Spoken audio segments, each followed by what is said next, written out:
se les haya quedado claro, me lo dicen. Igualmente Dionisio lo vimos bastante, pero es esencial. Uno diría, ¿por qué es esencial? ¿Por qué es importante tanto ver a este dios griego? Si estamos hablando de Nietzsche, estamos hablando de mucho tiempo después, de 1800.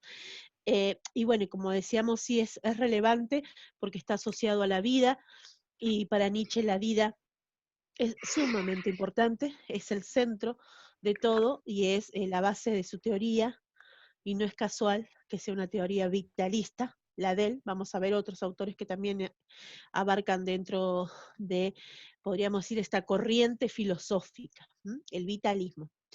En contraposición él con lo que es el racionalismo que nosotros ya estuvimos viendo con Hume, ¿sí? O bueno, Luke en algún momento lo vimos, pero no lo vimos en filosofía, lo trabajamos en lo que se llama política el año pasado, cuando vimos un pedacito de Luke en la Constitución del Estado, no sé si se acuerdan. Vamos a ver si lo podemos volver a ver, pero obviamente en mayor profundidad. El año pasado solamente era un pedacito nomás que tenían que charlar ustedes. No sé si alguno se acuerda, cuando vimos Rousseau, Hobbes, y vimos Luke ahí también. Pero era muy chiquitito. Después ahora lo vamos a ver con mayor profundidad. Bueno, más o menos podría empezar. Ahí está Bonato. Ah, lo admito yo. Ah, genial.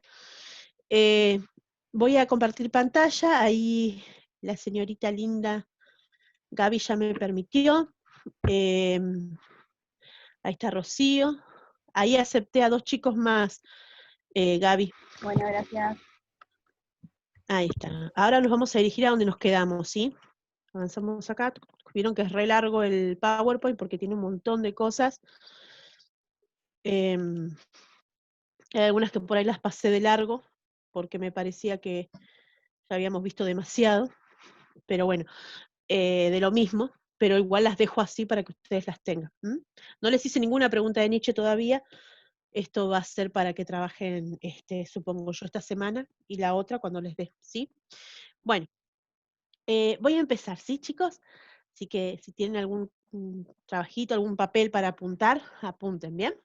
Bueno, habíamos dicho que Platón, entonces, con su teoría de los dos mundos, lo que hacía era alejarse de esta vida, de esta realidad, y presuponer que lo más importante es aquello que se adquiere a través de la reflexión, o sea, las ideas, ¿sí? Las esencias.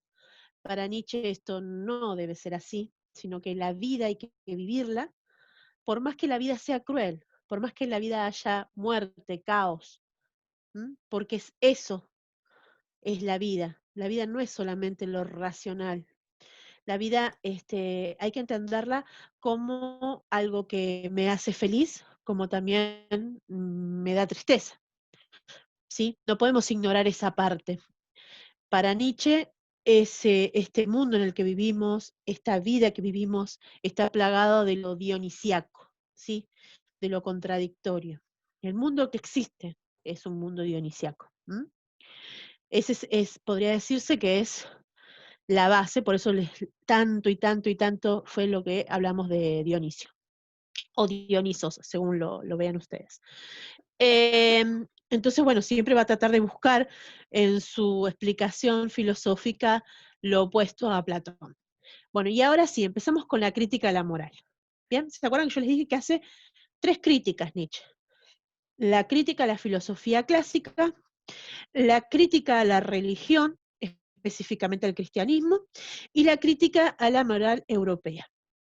Pero que se entienda que en esta crítica de la moral europea se toma un conglomerado y se dice que va a criticar esa filosofía clásica que se encuentra en la moral europea y esa religión que también influye en esa moral europea. Entonces podríamos decir que su crítica es la moral, ¿sí? Nada más que le engloba las otras dos. ¿Por qué la vemos así? ¿Por qué no les digo directamente, bueno, se critica la moral y va a esto y aquello? Porque en realidad él tiene distintos libros. Nosotros el primero que vimos es El nacimiento de la tragedia, Y entonces ahí habla, obviamente, del Dionisos y Apolo, y bueno, podríamos decir la Grecia arcaica. Después tiene otro, que es el Anticristo, que ahí habla de la crítica a la religión. Y después tiene otro también que habla de la genealogía de la moral, y sería este. Por eso, ustedes lo vemos de esta manera, vemos dividido, pero en realidad todos confluyen en esta. Lo vemos así por una cuestión de que son distintos años en los que él habla de estas temáticas. Cuando era muy jovencito trabaja lo que es la tragedia. Entonces hay cosas de ese libro que él ya no retoma, y hay otras que sí. Lo que vimos acá sí es lo que vuelve a retomar él. ¿Por qué les explico esto? Porque cuando ustedes siempre lean un libro, no importa Nietzsche, piensen en cualquier otro libro, de cualquier autor conocido, tienen que entender eso, chicos, que hay cosas que se van modificando y hay otras que se mantienen, que son la base del pensamiento de esa persona, pero que van modificándose porque esa persona también crece, y las relaciones que establece también permiten que ese pensamiento se vaya modificando o evolucionando, que sería la palabra más correcta. Entonces, hay cosas de El nacimiento de la tragedia que son puramente del joven Nietzsche y que quedan ahí, y que después no las vuelve a trabajar. Pero hay otras que sí, que son las que vimos nosotros, ¿sí? No me centré en lo otro porque era muchísimo y no vamos a terminar más. Bueno, ahora vamos a ver la crítica de la moral. Y ahí junto vamos a ver lo referido a la religión. Bueno, en la crítica de la moral, esa moral europea, él dice que está plagada de una moralidad que para él es esclavista, una moral esclava, una moral que crea personas esclavas. ¿Por qué dice eso? Porque esa moral tiende a que la persona sea sumisa, no sea una persona con valor, sino que le han impuesto lo que es el bien y lo que es el mal, y esa persona los acepta sin cuestionarlo. Esa es la moralidad que para él es esclava, y es la típica moralidad que existe en Alemania de su tiempo. Y ahí se junta dentro de esa moralidad europea lo asociado con el cristianismo. Por eso habla de la moral cristiana, porque dice que de alguna manera esa moral postula claramente y está asociada, de hecho, no sé si habrán observado, pero en algunos lugares cuando se estudia religión, las primeras cosas que se ven son referidas a Platón, ¿sí? Ese mundo ideal del que habla Platón está asociado con la religión, o en realidad la religión lo asocia al cristianismo, esa sería la palabra más correcta. De alguna manera, la religión, por ejemplo, la católica, ubica ese mundo ideal platónico como si fuera Dios, ¿sí? Que de hecho ustedes lo vieron con San Agustín, ¿se acuerdan? Que San Agustín, y por eso decíamos que es, ¿quién? El Platón cristiano. Bueno, uno tiene que entender, chicos, que la religión cristiana busca siempre, no se olviden, por ejemplo, ustedes pueden decir, bueno, pero a ver, Grecia, Roma, son politeístas, ¿cómo puede ser que se hayan convertido, ¿sí?, en monoteístas? O sea, creen en un montón de dioses y de repente creen en uno solo. ¿Cómo lo logró la religión cristiana? ¿Cómo hizo eso? Y bueno, utiliza, ¿sí?, estas creencias, en este caso, por ejemplo, todo lo que tiene que ver con la filosofía platónica, ¿sí?, de una Grecia politeísta, y la transforma, ¿sí?, de alguna manera en monoteísta, utilizando ese mundo platónico como ejemplo, digo, ese mundo platónico como Dios, ¿sí? Ese mundo ideal, ¿no? Obviamente. Ven que eso para otro tema, para otro día, pero tengan en cuenta esto porque es importante entender también el peso que tiene en la actualidad estas modificaciones que se van dando, ¿sí? Igual yo los dejé acá como idea para que ustedes después en algún momento se sienten y piensen, ¿no? ¿Cómo se logra esto, ¿no? Desde el punto de vista religioso, asociado al cristianismo. Bueno, en su libro La genealogía de la moral, ahí tienen el título, se va a criticar a esa moralidad o moral occidental, ¿sí? Asociada obviamente a lo que dijimos, la Grecia Apaga el clásica, micrófono. Platón, y el cristianismo, ¿sí? Y lo que va a buscar en esa genealogía de la moral, Nietzsche va a ser, ¿de dónde surge? ¿Quién crea esas ideas del bien y el mal? ¿Quién es el que impone lo que está bien y lo que está mal en este mundo, lo que es justo y lo que es injusto? Porque uno se pondría a pensar, ¿no? Yo creo que, ¿quién dijo que esto está bien? A veces no les pasa eso, de que cuando tienen que hacer algo, se cuestionan esos valores creados en donde, ¿por qué esto está bien? Podría haber estado mal. ¿Quién fue el que dijo? ¿Quién fue el primero que estableció esas ideas? Bueno, en esa genealogía de la moral lo que hace Nietzsche es buscar los orígenes, ¿sí?, de estos valores. Genealogía significa el estudio de los orígenes, ¿sí? Y en este caso estamos hablando del estudio de los orígenes de la moral. Eh, y bueno, y busca entonces cómo surge todo esto. Acá lo vamos a ver enseguida. Vamos a empezar por esto y después les digo, llegamos, ahí está en el otro lugar, pero llegamos a qué, podríamos decir, a qué idea central llega Nietzsche, de dónde provienen estos valores.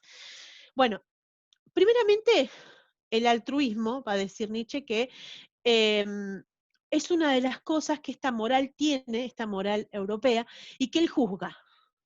Esto de dar todo por los demás y no fijarse en el bien personal, para él es decadente, ¿sí? Es decadente tener que pensar que tengo que dar la otra mejilla, tengo que hacer todo por el otro. No, primero tengo que pensar en mí. Eso va a decir Nietzsche. Es terrible, ¿eh? Terrible lo que plantea, totalmente opuesto a todo lo que pensamos, pero él dice que la decadencia personal proviene de ese mismo altruismo. Esas conductas, ¿sí?, morales que me dicen que tengo que hacer acciones en beneficios de otros, para él es decadente. ¿Mm? ¿Por qué? Porque tengo que pensar en mí. Si el otro no logra superar sus obstáculos, y bueno, lo siento, ¿sí?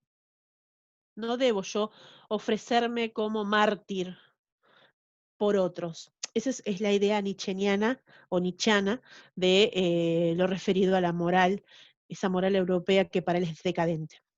Bueno, acá está lo que decía hace un momento de cómo surge. Para mí las diapositivas después cuando vuelva las voy a arreglar porque están al revés, esto es lo que tiene que ser antes. Bueno, cuando hace ese análisis del origen de lo moral, Nietzsche descubre que ese origen se encuentra en Grecia. En esa Grecia arcaica que hablamos hace un momento, él va a decir, en esa Grecia arcaica hay unos señores que son los aristócratas, ¿sí?, que son del tiempo homérico, o sea, estamos hablando siglo IX y hasta el siglo V antes de Cristo, donde esos hombres aristócratas, porque son de alguna manera, no solamente de clase habla él no habla en términos solamente de posiciones sociales, sino espirituales, hombres capaces de crear los propios valores, hombres que no aceptan lo que se les impone, sino que ellos son los que imponen la idea, son los que dicen esto está bien y porque ellos lo dicen, está bien y punto. Esa es la moral de los señores. Y va a decir Nietzsche que ahí es donde se encuentra el origen de la moral y que esos hombres deberían tener y ser los mismos hombres actualmente. Que esos aristócratas capaces de crear verdades, de ponerle nombre a las cosas y a partir de lo que ellos lo ponen, se llaman así, deberían ser también los alemanes así. Deberían tener una moral de señores. Pero lamentablemente los alemanes, muchos, tienen una moral de esclavo, ¿sí? Y esa moral de esclavo la extrajeron, la tomaron de esa Grecia clásica, de esa Grecia de Platón, de Sócrates, que es el modelo que sigue la Europa de su tiempo, según él. Se han olvidado de la moral de los señores y se han centrado en esta moral de esclava, ¿sí? Por eso él dice, de estos dos tipos de moral, la que importa, la que debe ser y la que deberíamos tener en cuenta es la moral de los señores, donde prevalece, acá tienen una imagen más, prevalece lo individual, ¿sí? Donde la vitalidad, o sea, la vida es superior y donde yo debo afirmar mis impulsos vitales, no debo reprimirlo ante lo racional. Si yo quiero esto, lo tomo. Es una moral de guerreros, de luchadores, de hombres fuertes. ¿Fuertes en qué sentido? Bueno, fuertes en que imponen lo que ellos quieren y se hace lo que ellos dicen. Es una moral de autoafirmación, de que yo soy yo y yo hago lo que considero que está bien. Si vos me seguís, bueno, claramente yo tengo la moral del noble y vos sos un esclavo. La idea es que los alemanes no sean esclavos, sino que sean nobles o aristócratas. Entonces, asimismo, y acá viene lo más importante de todo, esta moral de señores, esta moral de noble o moral de aristócrata, es la que hace que ese hombre pueda crear valores, pueda determinar lo que está bien y lo que está mal, y actuar en consecuencia. ¿Mm? Eh, un hombre que no se olvida que la vida tiene dolor, placer, alegría, felicidad. ¿Sí? Es interesante e importante. No es un hombre que se atañe a las creencias religiosas que lo limitan porque no tiene límites, porque es un superhombre, que es el superhombre que busca Nietzsche. Voy a aceptar a Lara, Linda, Lara Portillo. Bueno, en cambio, los esclavos, esa moral de esclavo, son los hombres que para él son miserables, hombres que no tienen más que capacidad de obediencia, no son capaces de crear valores, son hombres que se atañen a lo que les han impuesto, hombres que se les exige que sean humildes y son humildes, que sean pacientes y son pacientes. Para Nietzsche esto es terrible. Lo asocia con el esclavo porque asocia a esta moral con hombres que son sumisos, que aceptan lo que les dicen y lo hacen. No son capaces de tomar su destino, de tomar en sus manos sus acciones, sino que aceptan que otros los dominen y que otros los guíen. Son hombres que aceptan que existe igualdad. Para Nietzsche es lo más ridículo que puede haber. No hay igualdad entre los hombres, están quienes mandan y otros que obedecen, claramente. Para él están los señores y están los esclavos. Y los señores claramente tienen que ser el pueblo alemán, ¿sí? Y los esclavos son aquellos que deberán sumirse a las órdenes de estos señores. Pero lamentablemente Alemania está plagada de esta moral de esclavos, ¿sí? De esos lectores de periódico que todos leen la misma noticia y todos creen en esa noticia y son masa, no son capaces de ser individuales, como es la posición importante para Nietzsche, ¿no? El individualismo en este sentido.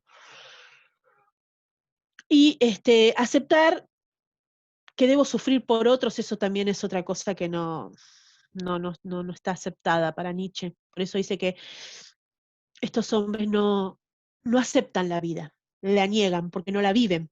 En realidad les imponen qué hacer y qué no hacer, entonces de alguna manera no viven su vida. Es bastante terrible lo que dice, ojo, él señala, los pobres son pobres porque quieren.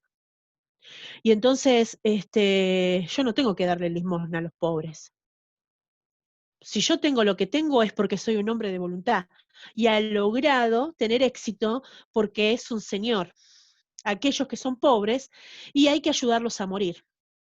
¿Por qué? Porque de esa manera estamos salvando a la Alemania. Es terrible lo que dice, es tremendo, y es la concepción. ¿Quién habló por ahí?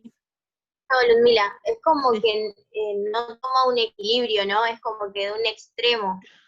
Claro, lo que pasa es que él está en esta situación en donde, bueno, como yo les comentaba en un principio, Alemania está como está, porque él dice que los valores que existen en Alemania, esa moral alemana, que existe en casi toda Europa, pero Alemania en particular por la situación que no ha logrado constituirse de manera fuerte, eh, necesita hombres fuertes, pero no ni siquiera el hombre, sino un superhombre, algo más que ese hombre.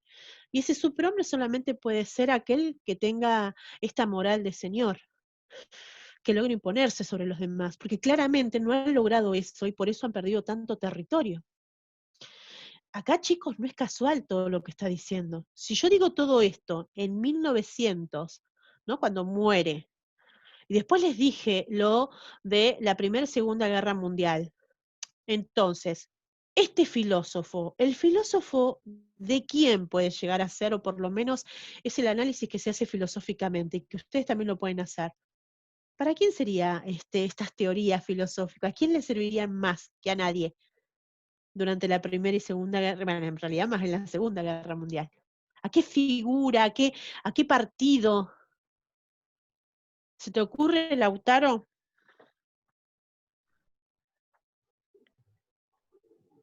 Alemania, profe, a Hitler. Claro, al nacionalsocialismo, exactamente, al nazismo. Esta es la base de cultivo teórica para el nazismo. ¿Mm? No es poca cosa lo que está diciendo Nietzsche acá. De alguna manera, los que hacen análisis filosófico dicen, y bueno, es la base de cultivo para que utilicen esta filosofía los nazis. El nazismo aprovecha y toma como bandera filosófica, podría decirse en realidad filosófica no, toma como bandera sus posiciones y sus acciones a través de la filosofía nichana. Muy interesante, un análisis que se puede hacer y que uno podría decir, y bueno, sí, parece bastante acertado. Estamos hablando que muere en 1900, ¿sí? Y estamos hablando específicamente de un partido que se fue consolidando de a poco, ¿sí? No, ustedes han trabajado la Segunda Guerra Mundial, pero ya esto empieza con la primera, ¿sí? Y continúa, pero más que nada en la segunda, ¿no? Que es más terrible todavía, ¿no? En donde ustedes habrán visto un montón de cosas asociadas a esto, a los esclavos que ustedes los podrían poner y ubicarlos en como aquellos que han ido a los campos de concentración. ¿Sí? Hay un montón de cosas que ustedes pueden analizar. Esa es la capacidad que tengan ustedes de poder asociar esos conocimientos que los tienen, siempre decimos lo mismo, los tienen, fíjense en cómo los ponen en conjunto y los pueden analizar. Bueno, entonces, de alguna manera, acá tenemos al esclavo, a esta persona sumisa, al hombre, ¿sí? Y que siempre está esperando, buscando que haya alguien que lo salve, ¿sí? Entonces, por eso crea, como se siente inferior y no es capaz de valorarse a sí mismo, no es capaz de crear su propia individualidad y tomar la vida en sus manos, crea algo que es superior a él. En vez de él posicionarse en un lugar mejor, lo que hace es seguir manteniéndose como es, un simple hombre, y crear algo superior. Y de ahí dice Nietzsche que aparece Dios. ¿Mm? Dios como el ser supremo que puede dar entendimiento a aquello que este hombre no entiende, no dioses, a Dios, porque acuérdense que ya estamos en el tiempo específicamente de Nietzsche y ya está hablando desde atrás, ¿no? Inclusive. En vez de hacer ese algo fuerte, un hombre, un superhombre, o sea, ser él mismo, pero mejor, lo que hace es crear a alguien superior, distinto a él, y ubica en ese algo superior todas las cosas que él quisiera hacer. Todo el poder está en él. por eso ese Dios es sumamente poderoso. ¿Mm? Y ahí está esta reunión entre lo clásico, ¿sí? Esa filosofía clásica o esa Grecia clásica que trae la idea de la moral de los esclavos asociada a aceptar lo que me dicen, no cuestionarlo, se asemeja y se acerca al cristianismo. Dice que la religión nace del miedo y del horror que el hombre tiene de sí mismo. Se trata de la incapacidad de asumir uno su propio destino. Eso es interesante, porque uno pone, ojo, acá estamos hablando de lo que dice Nietzsche, uno pone en Dios la dirección de la vida, en vez de uno dirigirla por sí mismo. Entonces este ser supremo es el que decide mi destino. Por eso decimos, Dios sabe lo que hace. Si me pasa esto es porque Dios me exige lo que yo puedo hacer y hasta dónde yo puedo llegar. Después aparecen un montón de frases que, bueno, Dios aprieta pero no ahorca. Asociado a esto, ¿no? A lo que está diciendo Nietzsche. Que uno pone en manos de Dios su destino porque no es capaz de asumir por sí mismo las decisiones que tiene que tomar y las consecuencias de sus acciones, porque ahí está la cuestión. No somos capaces de asumir que lo que hacemos tienen efectos que no siempre son buenos, o por lo menos no siempre son buenos para nosotros, ¿no? Bueno, y acá busqué estas imágenes, no sé cómo las encontré, busqué un montón para que entiendan este significado, ¿no? La religión plantea esto, ya sé que quedan 9 minutos, no te preocupes, Gaby, eh, plantea esto, ¿no? Dar la otra mejilla. No, Nietzsche no está de acuerdo con esto. Yo no tengo por qué ofrecerme otra mejilla. ¿Sí? No tengo que aceptar lo que me dicen. Yo tengo que decidir por mí mismo. Esto de que me digan que debo obedecer, que me digan que tengo que aceptar la humildad, de que tengo que ayudar al otro cuando el otro lo necesita, no está bien para Nietzsche. Cada uno ha creado su propio destino. Si sos pobre es porque vos no has logrado, ¿sí?, imponerte en la vida. Sos un esclavo. Y gran culpable de que seas esclavo, según Nietzsche, es por el cristianismo. ¿Mm? Por eso su libro fue sumamente controversial, es más, de hecho, el nombre, el anticristo, no es poca cosa, no es poca cosa su libro, fue un golpe terrible. No nos olvidemos que Nietzsche estuvo 10 años enfermo antes de morir, y que también eso pudo haber afectado muchísimas de sus descripciones o de su parte de su filosofía, ¿no? Pero que bueno, no necesariamente, también tiene que ver con cuestiones propias de su pensamiento, ¿no? Entonces, sacrificio, humildad, sentimientos de rebaño para Nietzsche. ¿Qué es un rebaño? Un conjunto de ovejas que la va guiando el pastor. Acá, para Nietzsche, ese rebaño son los hombres y ese pastor sería el superhombre. Bueno, no seamos rebaño, dice. Que todos sigamos como si no pensáramos, como si fuéramos simples animales que los guían, como todas las ovejitas. No, para Nietzsche no sería lo que está correcto. Y entonces propone esto y dice esto. La muerte de Dios, imagínense en esta frase que estamos diciendo, terrible, ¿no?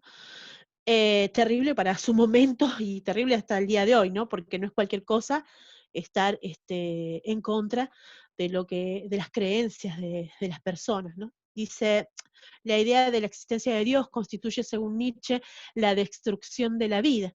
El hombre ha hecho de Dios todo y ha puesto en manos de Dios su vida, su destino. Dios ha constituido lo más elevado y el hombre se ha quedado con lo más pequeño y miserable. Dios es todo, el hombre es nada. Esto es más de lo que estuvimos diciendo o observando hace un momento. Dios representa la renuncia de la vida, y claramente para él todo esto está asociado a una enfermedad. El hombre cae enfermo cuando pone su voluntad en Dios, cuando pone su destino en Dios. Es una enfermedad, ¿sí? Y es una decadencia. Y por lo tanto hay que matar a Dios. Pero acá el problema, y esto es interesantísimo porque cuando cuando Nietzsche habla de lo malo, él dice en realidad, Dios es culpable de crear el mal. Bueno, y empieza así el libro, el anticristo empieza así, Dios ha creado el mal, y entonces, bueno, ahí fue terrible cuando escribe esto. ¿Y a qué hace referencia a él? Porque él dice, Dios creó a los ángeles y el diablo es una creación de Dios. ¿Por qué? Porque cuando Dios lo echa del cielo, y bueno, todo lo que ustedes quizás sepan de lo que han leído en la Biblia, cuando cae, se convierte en el diablo y que por tanto y cuanto el culpable es Dios, porque Dios crea su oposición, creando a los ángeles y luego destituyéndolos o negándoles el paraíso, y después crear su oposición, diciendo que ese ángel, bello, hermoso, se constituye después en Satanás. Bueno, es interesante, habría que ver cómo lo ve cada uno, pero bueno, es lo que dice Nietzsche. Bueno, acá tienen la contraposición, ¿sí? No la vamos a leer, pero ténganla en cuenta, se las agregué para que la vean después ustedes solitos, pero es lo mismo que venimos diciendo, ¿sí? Nada más que pone, es como un resumen de todo lo que dijimos hace un momento, ¿m? De las dos morales. Y bueno, y ahí está la cuestión. Esto es interesante, porque es la base y el principio de ese superhombre que busca Nietzsche. Dice que para que el hombre pase de ser simple hombre y se convierta en un superhombre, debe haber una transmutación de los valores, o sea, los valores que existen del bien y el mal, que vienen dados desde la Grecia clásica, desde Platón con sus ideas del bien y el mal que se encuentran en ese mundo ideal. Es necesario crear nuevos valores. Si yo los quiero cambiar, los tengo que crear. Y que el que los crea es obviamente ese superhombre, ese hombre capaz de ponerle nombre a las cosas, y una vez que se las pone, esas cosas se van a llamar así porque él las ha establecido. Eh, es el que produce esa transmutación de valores. ¿M? Y solamente lo puede hacer ese superhombre, a través de ese vitalismo del que estuvimos hablando, ¿no? En donde se acepte la vida con sus defectos y que la viva, porque es la única que hay, la única que existe, y si yo no la vivo y sigo pensando en el más allá, como hace la religión o como hace Platón, volvemos también a nuestro filósofo clásico, entonces claramente no está viviendo la vida y por lo tanto está desperdiciando lo que es, y está siendo un esclavo, o sea, parte de la moral esclava. ¿Mm?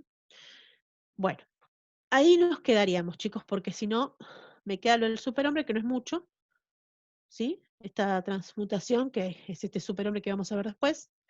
El Ibermensch, yo lo pronuncio re mal, pero significa superhombre. Después vamos a preguntarle a alguno que sepa un poquito de alemán que lo pronuncie.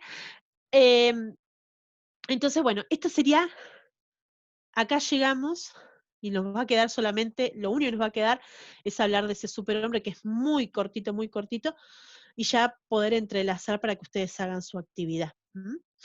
Pero ya se las voy a dar hoy, porque no es mucho lo que queda, quedan varios más, pero no es tanto.